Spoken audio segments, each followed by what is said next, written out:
And this next topic, man, I don't really feel comfortable flirting with it until more than likely after the draft, because then we'll have a better idea, especially after the trade scenarios we just discussed. Right. Got me hard as a rock. By the way, I hope that happens. But Deandre Ayton to the Pistons. You saw the odds come out. Jeff, you're actually the one that broke this story to me. So if you're listening, what the hell's going on with that?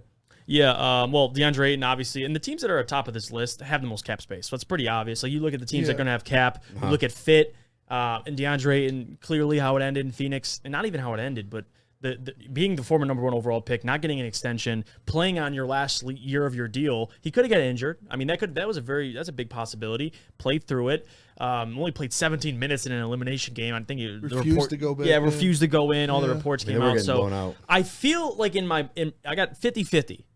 50% of me thinks, no way, the Suns, they know how, they have the team. I mean, listen, they struggled. I get that. But you're not going to let DeAndre Ayton walk? I mean, what are you going to replace? JaVale McGee? I mean, who are you going to replace him with to be able to contend again with Devin and Chris Paul? But then a part of me is like, DeAndre Ayton is just pissed. Like, I feel like there's a part of him that's just like, no respect. I'm a quote-unquote a part of the core, me and Devin Booker, but it seems like Chris Paul, he got the bag. Y'all didn't struggle paying Chris Paul. But then when it was time for me my payday, it was all of a sudden, oh, well, we can't come to an agreement. So I feel like it's a little half. I don't know what he's going to do, but that's the only guy in free agency that I'm willing to throw a bag at. And I will stick by that. I will not throw a bag at anybody else but him. And because of what he brings and he can do so much. Growing Cade Cunningham in his game, to have a guy that's 7 foot, a lob threat, and can play back to the basket, incredibly high efficiency. Yeah. I mean, people talk crap about his defense, but he plays good defense. He protects the rim. He's a guy in there. We see him making blocks. We saw him in the playoffs last year, making big blocks, having big games defensively against other players, blocking Giannis like in the finals. That's big. You know, there are things that happen that you can't teach. But again, if you can't get along with Monty Williams, who is like one of the most loved coaches, nicest guy. Everybody says players coach. Everybody loves him. You know, Dwayne Casey is the same kind of coach. He's the same kind of, old head. What's up, Pops? Hey, Unc, help me out with this. Players coach. And I don't know, man. It's a great point. There's got to be something there with him. If they don't want to pay him, there's got to be something there because he's a player that you pay. If you draft, he's from Arizona. He went to Arizona. You drafted him number 1 overall. He's lived up to the expectations. I mean, like, what are you not paying him for? There's got to be something. He's played his role. He just played a role. He didn't ask. He wasn't, he didn't bite off more than he could chew. He just said, hey, I'm just going to play the role. He's giving you 15, a double-double, walking double-double.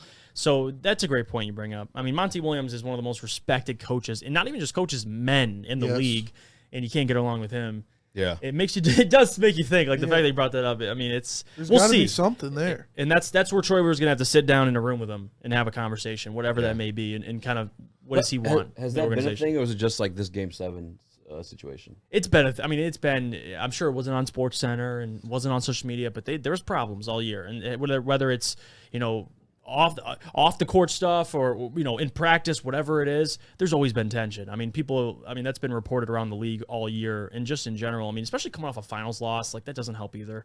I'm sure if you won the finals, yay, pay DeAndre, and everyone's all excited. He wants to stay, but it's just different. You lose the finals, you have the year that they did, it ended how it did, and in the way that it did, doesn't help. Certainly. Is it bad that I want the Pistons 3-man interviewing party for free agents and draft picks to be Troy Weaver, Dwayne Casey, and Cade Cunningham? That'd be pretty sick. I want him to be sitting there at the table. Cade just like... Yeah. Because, he's the franchise. That's your franchise. Yeah. So he should, obviously, we got like 8. It shouldn't be. He's gonna be probably like, come on, dog. Cade Cunningham is. I've been in this. That's where Troy Weaver says Cade Cunningham is much more important to our franchise than you are DeAndre Ayton. So that's the first thing you got to get through your head. And again, you're not gonna, kiss the ring. It's not gonna be a LeBron situation where LeBron is telling everybody who to draft, who to trade, and who to sign. No. But you want his input. You want to see how he'd vibe with these guys because he is the franchise. For sure. Cade Cunningham, I hope Cade Cunningham is our point guard for the next 15 years, for the next 20 years. Absolutely. Because it's just, we haven't had a player like this on the Pistons since Isaiah Thomas. Oh, yeah. A player that is this good, that is this polarizing, that, is creates a buzz around the city. Yeah, exactly. He does that. And I think he deserves already to be not in those decisions, like not swaying Troy Weaver's opinion, but to sit down with the guy and to see how he vibes with them, you know, because that's important. And that's big in the NBA. I mean, nowadays you have to be able to allow your superstars to understand what's going on. Guys get pissed all the time when they're traded without them knowing. Teammates are traded without them knowing. Yes. So, I mean, not everyone could be LeBron and make decisions, which don't do that, by the way, because look how it's worked out for him. I don't want DeMar DeRozan. We want Russell Westbrook. Exactly. DeMar DeRozan MVP season. And we asked Cade when we were at the school who he'd want. He named like 4 or 5 guys. Like, he just seems like he's cool. He's probably, you know, if you bring guys in and have him interview, what do you say, easy. Paulo? That's easy. Ho, ho, ho. He's like Paulo, you know, Jay Navi, Jabari. What do you say, like Chet? And he just kind of like ended it after that. Like he just said the top 4. Oh no, it's a lot of them for real. Dude, he's got a deep ass voice, man. That's exactly how it sounded. For real. That's exactly how it sounded. Easy. Should have brought up Shaded Sharp to him. Easy. That's easy. Yeah, but I didn't know Shaden Sharp was a thing at that point. Yeah. Well, we didn't know we'd be in a position to be looking at Shaden Sharp. Everybody thought we were getting a top 3. To be honest with you, like we were way too cocky. The kind of hype that's building around this dude, he might creep. Nah. What? Creep and I feel like if the hype around him is like real, that shit. I feel like his name might even creep into the top 3 conversation. But no, is again, by my philosophy at least. I was about to say, don't abandon your philosophy about the bigs because you're right on that. You're right on that. Teams are going to value guys like Jabari, Paulo, and Chet over a guy like Shaden Sharp. That's just the facts. Yeah, even guys like that get beat off the dribble. They have a link to, like, you know what I'm saying. Yeah. Just fuck out of here, boy. Here. Fuck you, me. Boy. Fuck you, me. Yeah. No, you're absolutely right on that. How far is Jalen Duren from Ayton?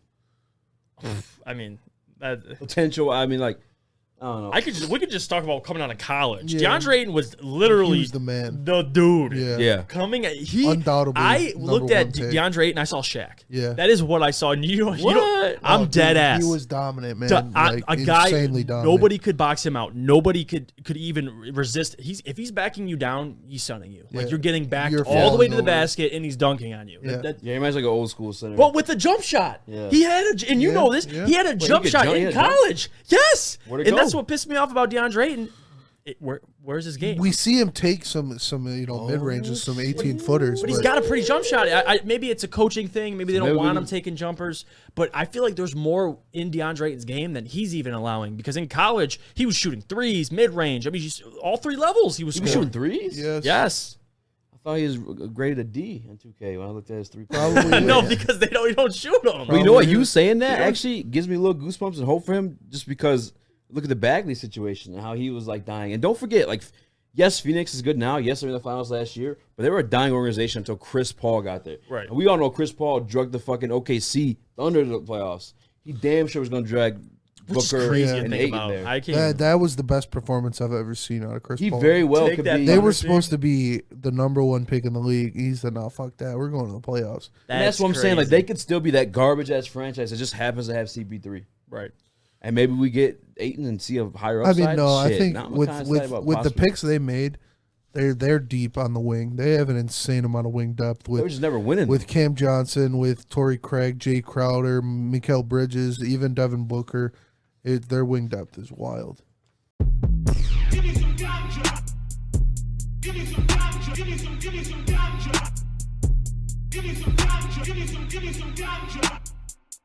Give me some ganja. Give me some ganja. Give me some ganja. Give me